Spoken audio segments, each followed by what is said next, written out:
on, guys? Welcome back to Ball Hour. New episode, new week, new guest, big guest. I'm excited. We finally got a defender on the show.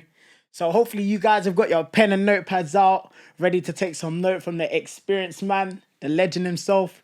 He goes by the name of Joe Ellul.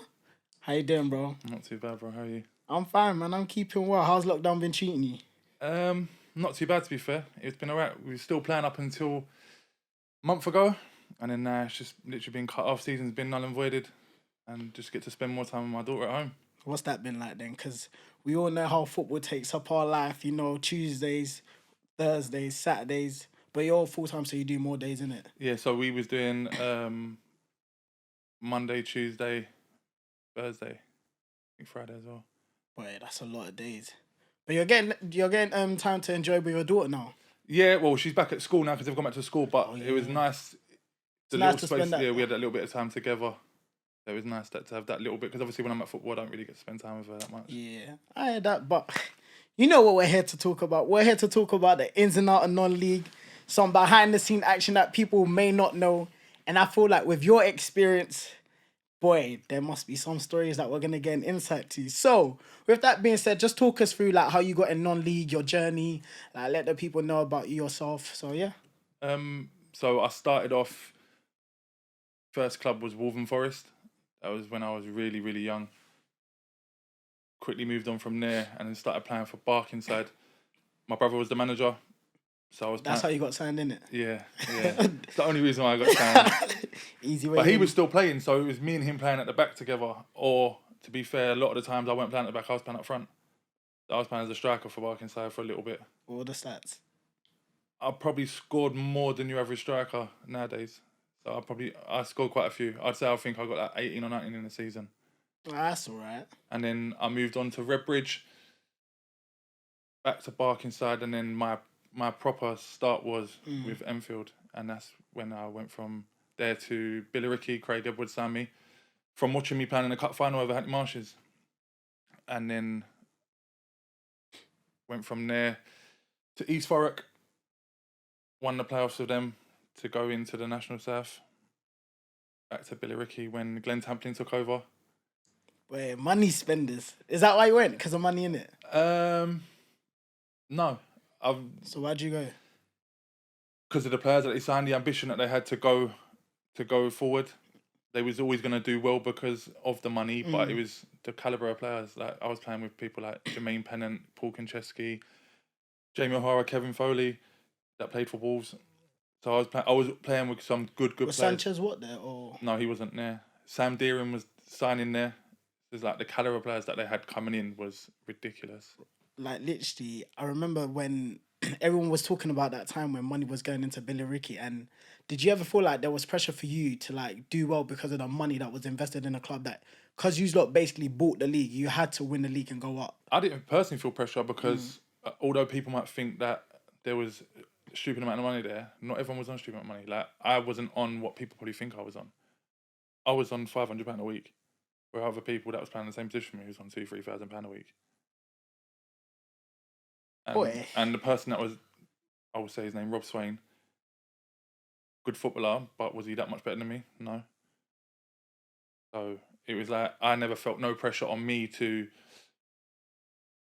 have to perform because I was on a normal wage. Okay, so you feel like you're performing. He come with a reputation. Okay, I never had a reputation at the time. Although certain people knew me in football, he'd come from a league above, and I'd come from the same level. So did you stay the full season at Billericay, or was it cut short? Did you like leave early? I left. I left because I wasn't getting the opportunity that I think I deserved, and I think it come to a head. We played Tooting and Mitcham in FA Trophy, and I come off the bench and scored 2 in 2 minutes, and I celebrated by putting my lip to my mouth to say shush. To who? The gaffer? To Harry Wheeler.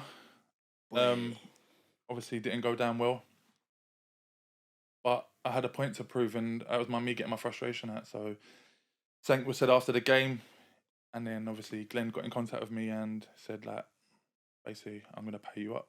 So they paid me up and I left and I went to Braintree. And how was your time at Braintree then? Great. Probably played at the time for the best manager I could play for, the best players that I've played with, as in ability wise, the youth we had on the team, and we was having a good season. When I joined, they was having a good season, and it got better and better. But I started to fall away from football a bit. I didn't really want to play football anymore, and I just got to near enough the playoff time, and I just spoke to Brad and just walked away, and signed for Malden and Tiptree, just so I didn't have to play with no pressure on me, and was still earning a decent enough wage. Okay, some interesting stories, boy. I want to know, like, for me, I feel like every player has a point to prove, especially when you're on the bench. Like, I would want to, do a madness coming off the bench. Do you feel like sometimes things get too personal, and sometimes managers just need to put their pride aside because you've kind of come off the bench with a point to prove. You scored 2 goals, so you've kind of helped the team, and you're all working to one objective. So, do you feel like he was wrong for doing that? I wouldn't say he was wrong. Mm. I wouldn't say he was wrong, but at the same time, I think sometimes you got to use your common sense Yeah. and think, oh, he's frustrated. He's being left at the team when you don't think he should have been left at the team, and made a decision off of that. Instead, he's just automatically gone straight to Glenn, and Glenn's obviously done what a chairman's meant to do and make a decision. Harry's told him information, he's gone with that, and he's decided to pay me up. He could have gone another way about it and be like, I'm not paying you up. You can just sit on the sidelines and just do nothing. But as for Harry, I don't have no respect for him. Don't like him as a manager. Don't like him as a person. He's not a people person. In the nicest possible without swearing, he's an idiot. Boy, some strong words. Moving on, you were at Maidstone for a bit. What was it like fighting for like relegation? Because as a defender, it's like every game, Maidenhead. Maidenhead, sorry. I keep saying Maidstone. You're at Maidstone now. Yeah. Maidenhead. I always get those two confused. But you at Maidenhead fighting relegation. Like, what was that like? For me, I feel like relegation battles are so tight because it's like every game you feel like, oh, you don't want to let in on a goal first because you're just thinking, oh, here we go again. So what's that like?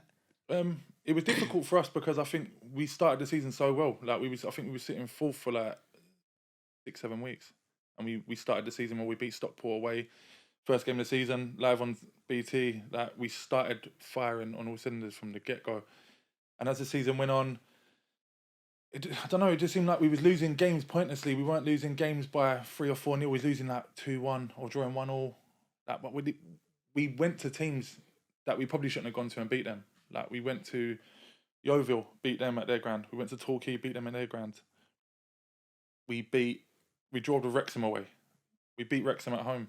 These are big teams as well. Like massive, they're football league clubs, and it come to the games that we probably shouldn't have lost against teams that are around us.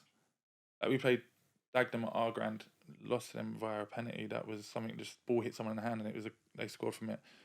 The games that we should have probably lost, we won. The games we probably should have won, we lost. It was like a reverse of how things were happening. We weren't good. We weren't good enough over the whole season. What does that come down to? Players, personalities, a group. Did you not get well as a No, group? we did. We got on very well, but it just seemed like once you got on that run of losing games, it didn't stop. And that's probably why they're doing so well this season, because they've changed up their personnel, and they're now sitting 9th with like 6 games in hand on second. Mm. So that's why I think Devs is such a good manager, and Ryan Peters is such a good assistant manager, because you've gone from sitting fourth from bottom to now sitting where you are now. So it just shows how well they've done to come out of that situation, change up the players, and go again and be in a better position there. I want to ask, like, what's the mentality when you're turning up to like games that you should be winning but you're losing, and you're just losing, conceding lots of goals, and then you just find yourself at the bottom? Like, what's the motivation to be like, oh, I've got to go to football today, I've got to try and be at my best for this game, and then goal goes in, and it's just like, what's it like? I think anyone that played in that team had probably the same mindset as me, and I had the same mindset as them. It's that never say die attitude. Like, you, as a footballer, you're gonna have your highs and your lows, but at the same time, you still have to try and perform to your best of your ability. Everyone has personal stuff away from football, and you don't let that affect you. So you literally have to just put it to the back of your mind. And if you can see the goal in the first 5 minutes, I've done it when we was at Braintree, and we played Salford away, and we went 1-0 down after 35 seconds, and we end up conceding to make it 2-2 in the 94th minute. He's winning a game 2-1. Reece Grant hit the crossbar from 35 yards to make it 3-1. All come back out, went up the other end and scored.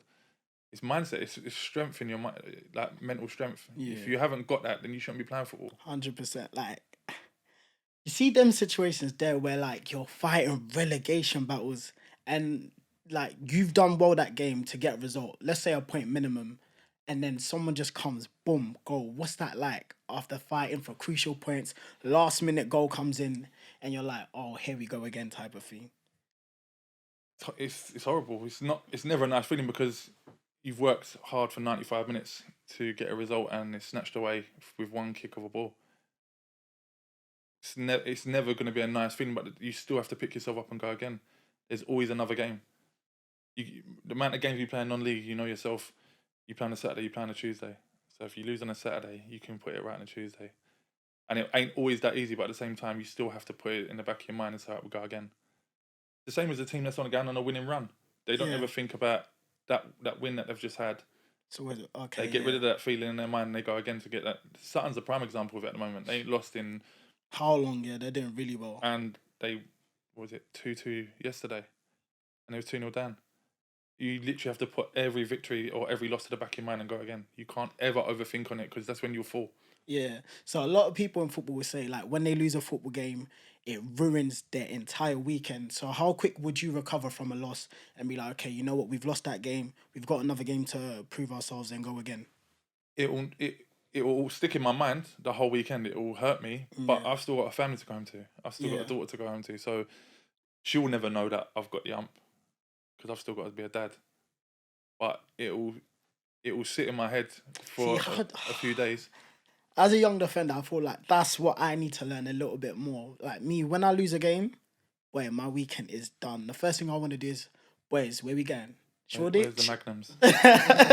I'm like, man, no, let's go Shoreditch real quick. But I think I think sometimes you have to go out and you have to go in and let loose because you can't be serious non-stop. Like we play Boxing Day. Some players are in on Christmas Day. You sometimes have to let loose. You can't continuously be on it. Your career is very short as well, so you do have to make the most of it. But at the same time, you can't continuously be non-stop. You have to let loose at some point. That's why I'd say when you lose a game of football, be upset. You should be, but at the same time, you have to let it go at some point, and you can't take it into the next game because you're gonna lose again. So with that being said, football career short. Where would you say you've played your best football, non-league wise, in England? Braintree. Because of the manager, the relationship with the manager. We played total football. We literally passed non-stop for 90 minutes, and that's why. And even though I wasn't part of the playoffs, that's why they went up. Yeah. Because they passed and passed and passed and passed. You only got to look at the players that they had. They probably had the best centre back in the league at the time, Michael Coy. Probably the best goalkeeper at the time, Nath. That Ricky Gabriel. They had John Malebo, who was at Chelsea. Myself, who's not too bad. They had Billy Crook, Luke Allen, Reece Grant. Team full of ballers. Marcel Barrington. They had Mahrez Batash. They had serious players in their team, and that's why they went up because they had quality. And it goes a long way having a manager like Brad Quinton because he knows how to play the game. He's made 600-700 appearances in football. Good knowledge to pass on to you guys in the changing room and get the job done. And it wasn't like we worked on things in training. It wasn't just like we done shooting practice. It wasn't just strikers that done shooting. It was everyone because the ball can fall to anyone in the box. Yeah, everyone needs to chip in on goals. Even the drills, the amount you run, it was all perfectly done. So for me, Braintree was the best football I played as a player myself personally and as a team. Okay, moving on the conversation. You were a late bloomer, as in like you started football late and it took you something around like 6 years to go from non-league to pro. Essex Senior League to National, yeah. In 6 years? Yeah. That's crazy. And you played professional football in New Zealand. Yeah. What was that like? It was a good experience. One I wouldn't do again though. Why? Too far from my daughter, my family. Yeah. The time difference is a massive thing because obviously, say for instance, 2 o'clock in the afternoon here, it's 2 o'clock in the morning there. Having conversations with people back home. I'm quite a homely person. I've got a lot of close people to me, so it's difficult to have conversations and gain quality time with people when you're not anywhere near them. Yeah. But other than the missing people. It was more the football wasn't the greatest. Okay, yeah. The What was country the difference? physicality. You couldn't even put your hand on anyone. You couldn't lean on someone. You couldn't go up for a header without getting Right. pulled up for a foul. The country itself was unbelievable. Like probably the nicest place you will ever go to, or me personally I've ever been to. It was a whole different world. It was mad. Just literally walking down the street, there's people just walking down the street with just shorts on, no t-shirt, no flip flops. Seems like a carefree life out there. It You is. get used to that. It is, and I met some great people out there. To be fair, I met a guy called Scott Howes, and he's the manager of Team Wellington, and they've just won last ever ISPS Handball Premiership. So they've just won the last title to go into the Champions League and the O League. That's and he crazy. was great guy. Looked after me for the time that I was there, the last bit of the time I was there. And other than that, it just weren't for me. And then you came back to England. Come back, and then within 2 weeks, 3 weeks, I think Alan Devonshire phoned me and said, "You want me to come in?" Only big players can get that, you know. No. Man comes back. only happens to big players. Come back from abroad, and you get a phone call that quick. You know how long it takes certain man to get calls to be like, yeah, we want to have you in at the club. I think it's just that obviously do you know what it is? I'll be honest with you. I was meant to go to New Zealand a week before I did, and Hakan Haretin, who's my manager at the time, Yeah. who is my manager now, was at Braintree with me, and he said, "Can you play this last game?" And it was against Maidenhead. Crazy. And I'd had a really good game against them. We won 1-0. So I think it sort of stuck in the mind of Alan Devonshire that I'm a good player. I'm back now. And literally just went in, signed a deal. To be fair, I don't know if you know Billy Cove. No. Billy Cove instigated it as well. I think he must have had a word with him, and obviously he took me to the ground and to meet Devs. So a lot of thanks went to him, to be fair, because I've known Billy for years and years and years, and he went out of his way to take me there and get the deal over the line with me. So from what I've just gathered is that you're the plug, and after this show we'll be in contact because I need a move. I'm joking. My club might be watching this, innit? So no, but you also played international for Malta. No, I didn't play international. So I was meant to play international. But why didn't that happen? They wouldn't help me getting my Maltese passport. I spoke to a reporter in Malta, and he was in contact with me saying that we can see your Maltese, whatever. Got in contact with the manager. You need to do this, you need to do that. Tried to get all the whole processing going. I asked him, could they not help me get it processed quicker? Yeah. So obviously I can play for more, because obviously he's messaged me saying that our idea is to have you called up for the next fixtures, and it would have been against England. And then he went quiet on me and just wouldn't help me. And then I tried to go down the route of the Maltese embassy, and they're saying it'd take a couple of years to get your passport. So I just sort of give up on it, and it's just like, it's not meant to be. Things are meant to be, they're going to be, but it obviously weren't. But what's that like, being so close, coming to like playing for your country, and then it just all perishes so quickly? Part of the game, I guess. I don't really look at it like a missed opportunity because I never had it. If you know what I mean. If it's not yours, you ain't missed it. If I'd have been involved in the Maltese squad over the years, and then it was a massive game like against England, and I got dropped out, then I'd feel disheartened and hurt. But yeah, other than that, just on the topic of like having a call up for your country, what are your thoughts on players that are so desperate to play for England but not the countries of where their parents come from, where they originate from? For example, like your Sterlings. Like I don't blame Sterling, but I feel like a lot of people like want change, and I feel like a lot of players are good. If a lot of other countries would do well if a lot of the players from their country played for them, like your Ivory Coast. Okay, then I'll ask you a question. Do you think England would do as well without all them players in their team? Say the question again. Do you think England would do so well without all them players in that team? Without Sterling, without Hudson-Odoi, the boys that are not actually British heritage, English heritage? I don't think they'll do as well, but... So then that shows you that the FA have some form of hold over them to say, you play in this country, you play for our country. Because if you think, if Jamaica had all the boys that are actually from Jamaica, they'd probably win the World Cup.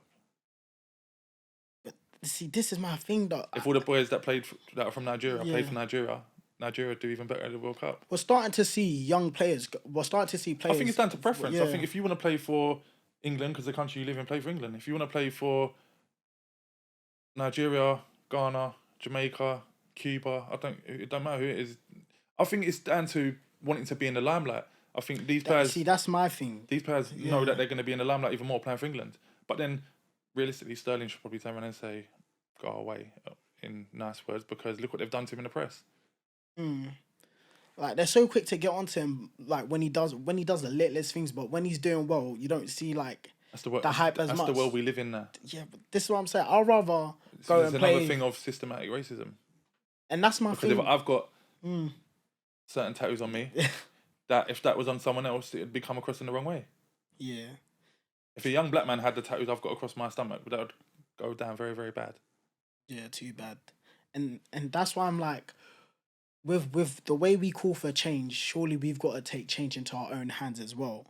Even though we do need help, we can take change into our own hands. And when I see certain players go to play for England, I'm just like, oh, if all these players just went back to their countries and played for them, they could do damage, like absolute bits. That's why I've got a lot of time for Wilfried Zaha. 100%. Because he's took a step to do that.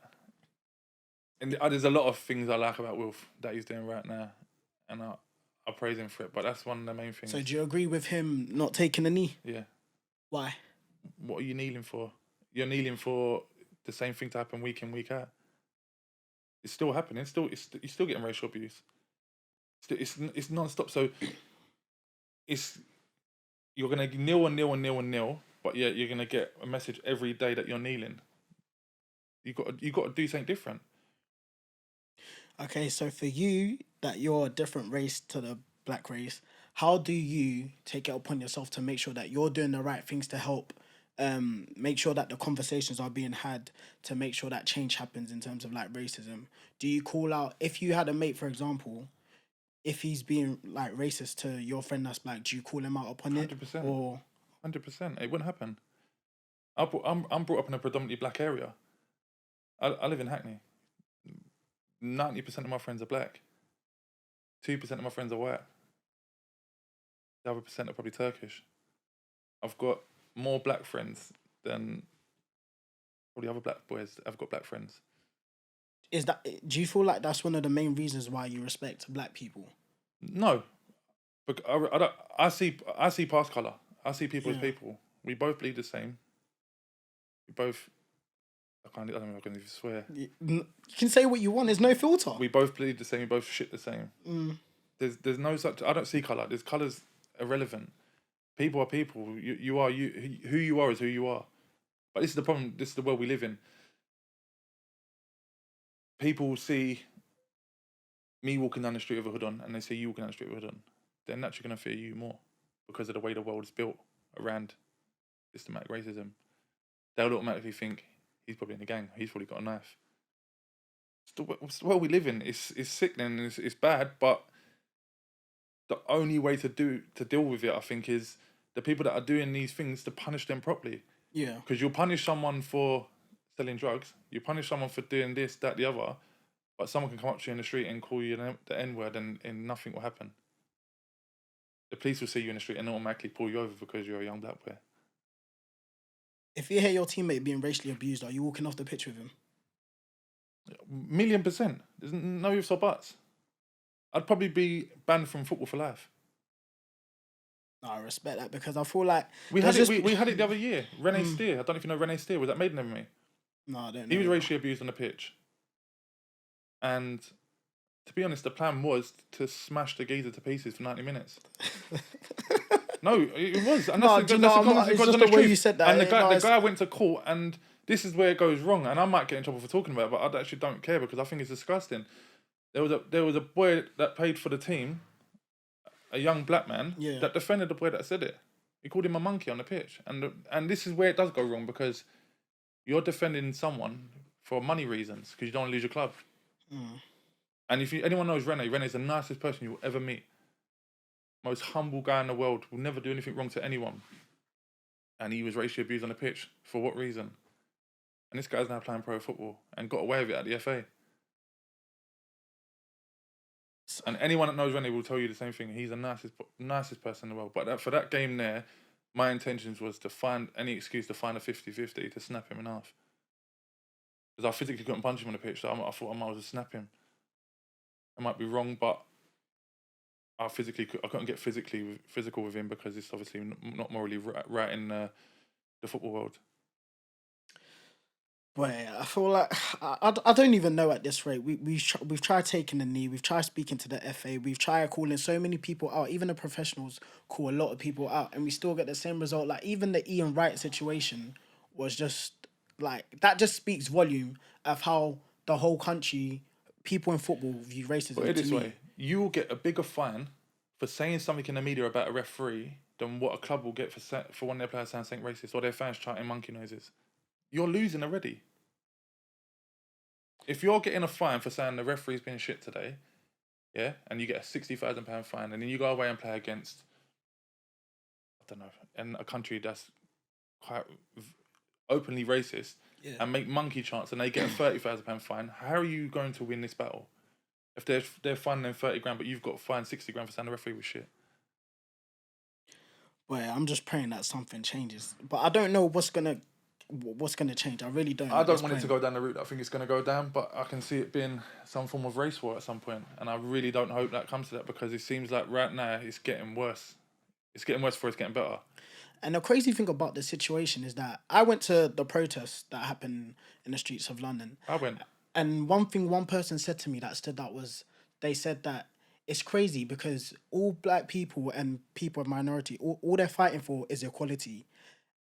If they were fighting for revenge, it would be a different story. And that's when I actually processed it. I think this is what the government and the politicians are doing right now. They're trying to turn everyone against each other. Like, do you think that thing in Bristol that happened the other day was anything to do? That was set up. The police have stood in their police station while people were smashing the police station up. Do you think if that was 100 young black boys, they'd have been stood there, or they'd have been outside hitting them with rubber bullets, or pepper spray, or tasers?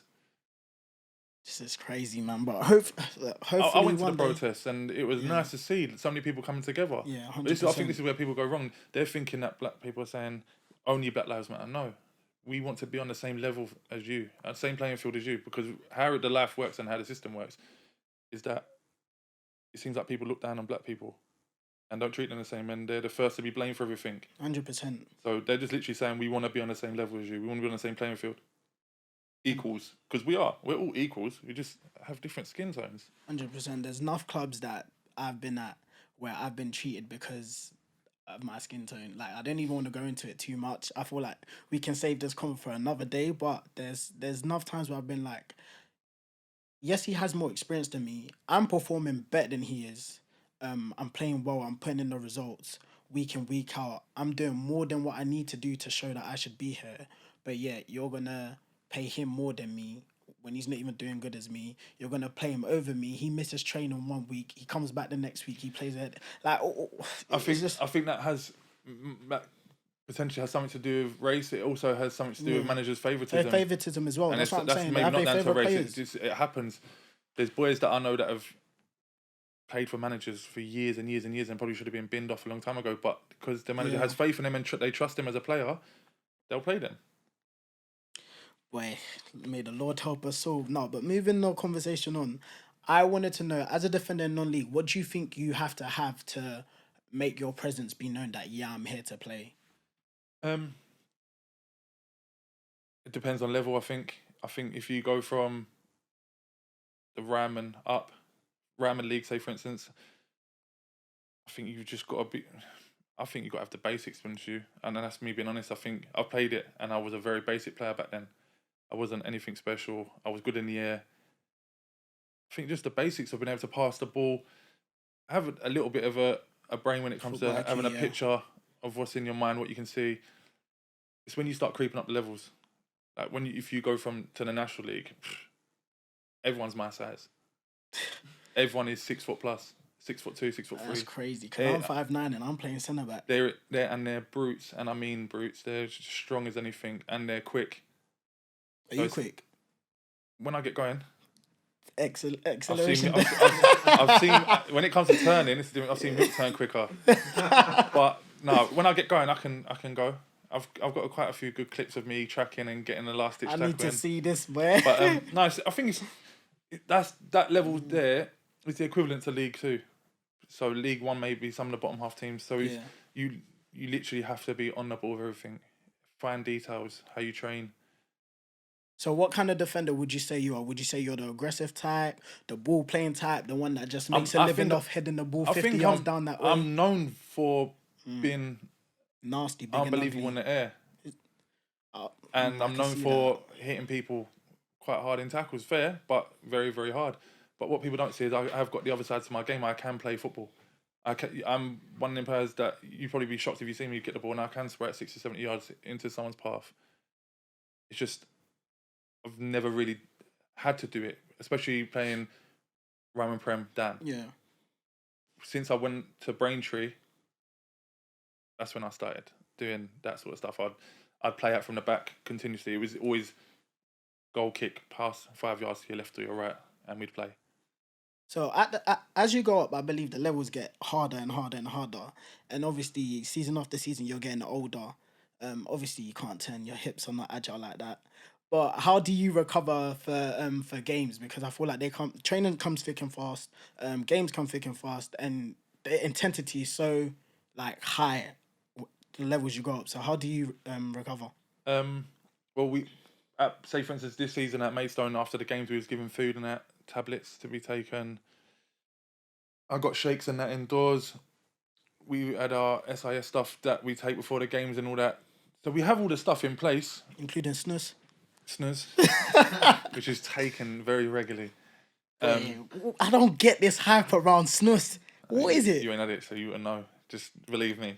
It's good. I've been this. Well, close. I think a lot of people would rather players take snus than go to the pub on a Friday night and get hammered. So, see, this is the thing. That's what I want to know. What's this? Am I missing out? Have you took it? No. Don't take it then, because you'll probably end up turning green and being sick. It's not worth it, honestly. But this year, for example, we got good medical team that look after us if we need anything. So we got Beth and Luke that look after us if we had any problems, and then obviously George Ellul would take the stretching and things like that for us after sessions. What's it like having a man that's played in a Premier League like in your team? Because I saw one game. I think it was pre-season game, and I feel like you lot conceded a goal, and the way I just saw this guy go, stand up, it's pre-season. Come on, guys, work. Like, what's it like to have that? He's an ultimate professional. Like I'd like to say we're exactly the same sort of player, as in that mindset wise, we want to win at all costs. He's played in the Prem. Like, I've got to look up to him. Like, he's a man as well. You've never seen anything like it. It's like someone stood there and chiseled him out. Like, remember, I've seen him naked as well. So he's literally a man in. Honestly, but he's the loveliest guy in the world. Though, at the same time, like, you'll never meet someone nicer. Like, he's actually a proper gent. When I see guys like him, I just think, yo, like, if it's a corner, I'm not marking him. Don't get me. I'll stay on the post. You ain't seen me jump yet. I do not want to. Yo, I do not want to be in his box at all. I think a lot of teams that played against us, they feared because we both big guys. Do you know what I mean? And he's got a leap on him as well. So it's like whenever we played against someone, that fear factor was always there. That you've got someone with a head the size of mine coming running towards you, and him who's just an absolute brute. But he's actually a good footballer as well. Like, he's a very good footballer as well, and he's a leader. You can see it the way he's on the pitch. He wants to win, and that's what you need at this level. You need someone that wants to win. Would you say that, obviously, because you're one of the experienced lads in the team, you're seeing a lot of young people come through. Would you say that when you were younger, you were considered as a man, let's say early on, let's say you're 23s, 22s. Now, with the youngest that are 22, 23, would you say they're men or would you say they're still boys? I think it depends how you carry yourself. I started playing men's football at no level, but I started playing men's football at 15. Yeah. I was 6 foot plus. I was around men's football from a baby. So it's like, I was brought up in a different era to a lot of these boys. Do you know what I mean? You're 24. Yeah. You were brought up in a completely different era to me. How we were brought up and how you're brought up is completely different. Some of the boys I'll look at as men. Some I'll look at as kids. I think it's how you carry yourself. And if you want to act like a kid, then you'll be looked at as a kid. Yeah. There's some boys that are like me, like they're grown men, but they're like 22 years old. It's a case of just how you are as a person. Yeah. But I would never disrespect anyone. We had youth boys training with us, and they're treated exactly the same as anyone else. I think when you have youth boys coming into the training or into the squad, they're treated exactly the same. They're not treated any different. Okay, I want to know which centre back do you think was the best centre back to play in the Premier League? In fact, let me give you centre back pairing. I've got for you already. Who? Vidic. Vidic and Rio. Yeah. I was gonna say if you said any other one, I would be shocked. But I had this conversation the other day so are you JT over Rio Ferdinand? JT over who? John Terry over Rio Ferdinand. You lost your mind. No, I was asking. JT, I know who I'm choosing. JT can start home. Great centre back, but if he didn't get injured, there was another person that I would have put forward, but he messed his knees up very early on. Who would you have put forward? Ledley King. Guy was an absolute joke. He was before my time, innit? No, but But I can say that anyone that knows football and that has any sense would have seen that Ledley King was probably the closest thing to Sol Campbell, and he probably would have been better.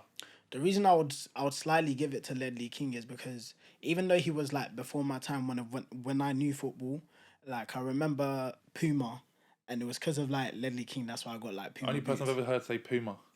What? Ain't it Puma? It's Puma. Only heard, It's Puma. The only person I've ever heard say Puma. Timon and Pumbaa. Puma. Yeah, Puma. It's Puma. Oh my! Right, let's go. Go on. Wait, nah, I'm not bugging. Maybe because my pronunciation letter for letter Yeah, is you there. definitely went private school. Hey, don't sell me out. Nah. Straight mainstream school. No, but moving on the conversation, I want to know your 5 top like best centre backs of all time in the Prem. I need a solid 5.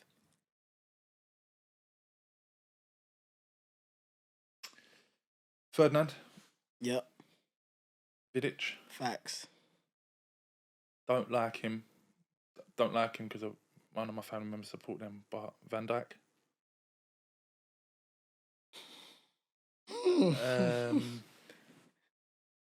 Tony Adams.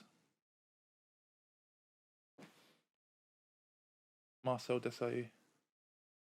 Wait, so is Van Dijk's getting in there over the likes of John Terry? Yeah. Vincent Kompany? Do you know what it is for me? It comes down to a preference. Van I just Dijk's want to know. going to become better than them players. So you can't put him in there yet, can you? No, I can, because he's going to be. And he's not far off of them. Company was good. But I would go with Van Dijk because of what he's going to become. If he wasn't going to become that player, then I'd probably go with someone like Company. But Company's a million miles ahead of John Terry. My goodness. I can't lie, I'm taking Van Dijk out and I'd rather have someone like JT or John Terry's the most goal scoring defender in the Premier. I don't like John Terry. Yeah, but put your feelings aside. John Terry's probably the most similar player to me as a person. But how can you not? I just don't. No. Nah, guys, comment in below if you think this man has got this 5 right. Because I'm appalled, honestly. I'm disgusted. Desai was before my time, so I wouldn't know. But yeah. But moving on, who's the best manager that you've played under and why? I have to be careful about this one. Wait. I've got a gaffer right now. Brad Quinton. Why? All round. Just all round. But it's difficult. He's just got he's got everything about him. For me personally, maybe because I knew him before he was my manager. But okay. he didn't treat me any different. Yeah. I still got the same treatment as everyone else.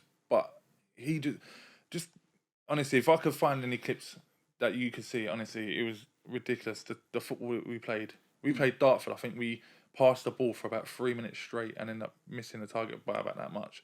Probably been the best goal you've ever seen in Nonleague. It was actually stupid. Who would you say your best centre-back pair has been with? Mark Okoye. I haven't heard of him. Where did he play? He was at Bromley and he had to stop playing because of his knees. He's only young, 26, 27. And Ethan Pinnock that plays for Brentford. Why would you say they're the best you've played with? No, I wasn't going to say Ethan. I've not played with Ethan. I played against him. But what I was going to say is Mark would have been at that level that Ethan's gone to. Ethan went from Dulwich to Brentford. He was at Barnsley, but Mark would have took the same route. He was that good. Like, he was scary, and he's taller than me. He's like 6'6", 6'7". He was just an absolute monster. I remember we played Bromley in a game, and James Comley, you know Combs, he likes to get physical with players in the box, and he grabbed Mark, and Mark must have done something, but all I remember is turning around and seeing Combs hanging over his back like this by his feet. That's crazy. They picked him up and hung him over his shoulder. Like, he was a monster. Like, the loveliest guy, but yeah, he by a country mile, potential wise, and Harry was as a player. He was like another George Elokobi. Yeah. Out and out leader. There was no one else that could ever have that armband. He was the man to have that armband. He was scarily good. And I feel for him because he's had to retire, and he would have had a good career ahead of him. Interesting. So what's next for Joe? I'm still contracted to Maidstone. Meant to go in for a meeting last week, which I couldn't attend for other reasons.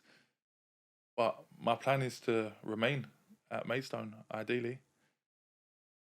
If I think they want me to stay on. Yeah. My plan is to stay there, and to be honest with you, I'll hopefully get a good few seasons under my belt there, and probably end up retiring there. It's a nice way to end it, but I'm gonna need you to use your experience one last time. Like, I felt like I've got a lot of notes, and I'm gonna take them on board and hit you up after the show. But one last time, use your experience. You've been in the game for a long time. You know, you've heard a lot of songs from initiations when people join the club. I want you to give us your best initiation now. Huh? Yeah. You've lost your mind, mate. No one would get mine anyway. Mine's not a song like that. It doesn't matter, but I want you to use your experience do you now. want to be honest with you? Go on. Never done an initiation in any club that I've played for. Give us one now, and there's a reason for that. Why? Because I hold a certain amount of weight. So that's why I wouldn't be succumbing to your pressure and giving you something like that. It's not even succumbing. It's like he's trying to use his XP to get... No, but you asked me to... Did he not ask me? You asked me to use my experience. You ain't going to get that out of me. Okay, normally if people don't sing, they normally pay a fine. So are you cool with that? We'll do the fine. Alright, cool. How much? George, transfer him send him the details. It's £100. No worries. Sweet. 200. It's a win bonus, isn't it? What's the clean sheet? No, you don't want to know. Yo, guys, it's been another episode. Legend in the game, hella experience. If you're trying to get a move like I am, defo hit him up. Hopefully you guys are keeping well, staying safe. I look forward to hearing from you guys in a bit. Peace.